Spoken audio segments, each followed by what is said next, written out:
is taking place at the Harris House in Otego on April 29, 1994. I am speaking to Mr. Frank Ricca. I am Nicole Ricca. Thank you, Mr. Ricca, for taking part in our World War II local history project. Can you give your name, rank, and social security number? Well, I can give you my name, Frank X. Ricca. My rank in the Navy was radium in second class.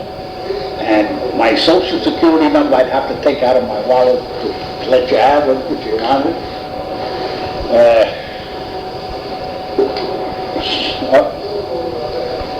Here it is.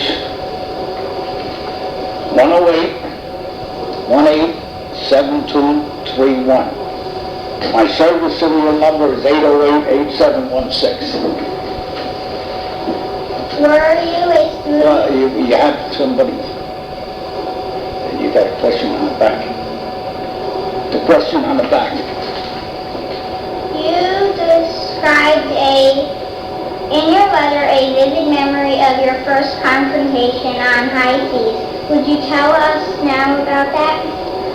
Well, the one I think I mentioned in the paper was we were going from Lyautey Bay, New Guinea to Manus Island and the Admiralties. And during our trip, we were out at sea at night, and the radar screen picked up pips, what we used to call them. They were ships out at sea, and shortly we were surrounded by an armada of ships. And I was on an LCIL, which had 20 millimeter guns max. And I was in a radio shack, and they checked with me to see if the IFF codes were right, and I had them right. And I finally went up topside to take a peek at all these ships that were surrounding us, and there were cruisers, destroyers, etc. And all of a sudden, a gun went off on one of those ships, and I didn't want to look like I was scared, so I very cautiously moved behind the conning tower on the ship, and I met everybody else there. And what it was a star shout, and it lit up our ship, and they could see the American flag, and they moved on. It was part of the 7th Fleet, U.S. Navy, and we had the wrong IFF. They hadn't given us the new codes before we left to go out to sea. So we were all scared, and that was our first introduction to what could happen to you at sea. Okay? Were you a student, or were you through school when the war broke out? What, preschool or what? Were you a student, or were you through school when the war broke out? No, when World War II started, December the 7th, 1941, I was a student in high school. I was 17 years old, and I came home that night. It was the first time I ever worked on a Sunday in my life. I had a part-time job, and I walked in the door, and my father said no.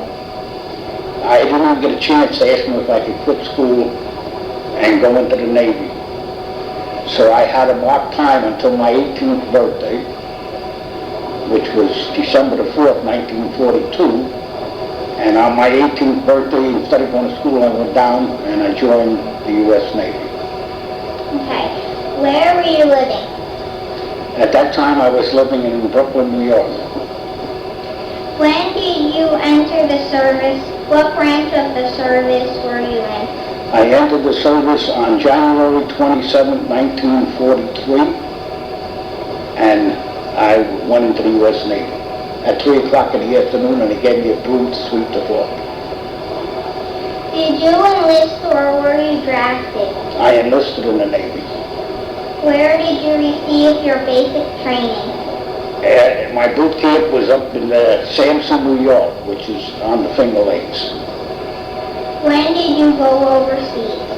I went overseas in the early summer of 1944. In what theater of war did you serve? During all the combat, I was in the South Pacific. What were your duties in the military? I was the lead radio operator on board our ship, and I was a group leader for 12 other ships. Tell a little about the everyday life on the ship. Where did you sleep?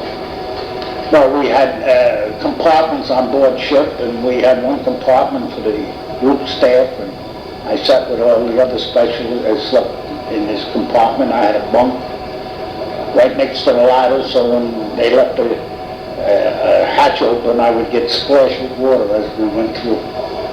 What did you have to eat? What did we have to eat? We had a varied diet, which included anything you could get at home, except when we were low on supplies. I know one time we had Vienna sausages for 44 days in a row, 3 meals a day. How did you get supplies for food? So when we pull into port, we would put in a requisition for supplies, and if they had them, they would bring them down to the pier and load us up. The mail? Pardon me? How did you get the mail? We got the mail the same way. When we went into port, we'd send somebody over to the post office to pick up our mail. We'd get it in sacks. What happened if someone got sick or was wounded? If someone got sick or was wounded, if they got sick, we had a pharmacist made on board ship. He would tend to them, and if it was something beyond his comprehension, we'd have to get into a hospital ship, or if we were in a proximity to a hospital base, we could get him treated at the base hospital. Were you ever wounded? I was never wounded, no. Have you kept in touch with any of the friends you made in the service? Yes, I have. I had one friend that I saw not too many years ago. He come to visit right here in Otego, and he was from North Tonawanda, New York. Where were you when the war ended? When the Japanese surrendered, I was still in the Philippines. Have you ever returned to where you were during the war? Would you like to? Why or why not? Well, the islands in the South Pacific I have not hit, except I went back in 1978, I think it was. No, 1972. I went back to Hawaii, where I had finished my overseas tour. Did you bring home any souvenirs? Yes. How did serving in the military during a war affect your life? Well, it affected my life for the better. I got to see 3/4 of the world. I made many friends that I met. I saw many countries. I know what it's like to go hungry. I know what it's like to suffer. I've seen many people suffer, and it taught me how good it is to live in the good old USA. And I was helped by it because of the GI Bill of Rights, where they paid for my education, and I finished my high school and went to college and finished that under the GI Bill. When did you come to the Otego area? What brought you here? I came to Otego, New York in 1974, June of 1974, and I came here because I got a promotion on my job. I was working for the state of New York, and I was assigned to supervise 10 counties in this area, and I chose the Oneonta area, and that was midway between the counties that I served, and I found a home in Otego, which was enticing, and it was a wonderful town to move to. Why do you think it is important to preserve the stories of those who lived during World War II? Why is it important to preserve it's important to preserve the stories about World War II, because World War II was the end of an era. It ended an era, and we learned so much, that this country expanded so quickly, and it's a whole new life to the betterment of the people in this country, and sometimes to detriment because we try to change too many things too rapidly. Are there any other memories or thoughts you would like to share?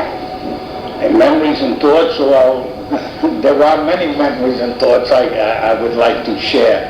But I forget all the misery and the unhappy times that were there, and I like to talk about all the good things that happened. The fun I had in Shanghai, China, the good times I had in the Bora Bora, in the island next to Tahiti. It was so beautiful. I wanted to make it my home there. And the pleasant memories I had in Cape Town, South Africa, and Casablanca. Thank you very much for this interview. Thank you. I enjoyed being with you.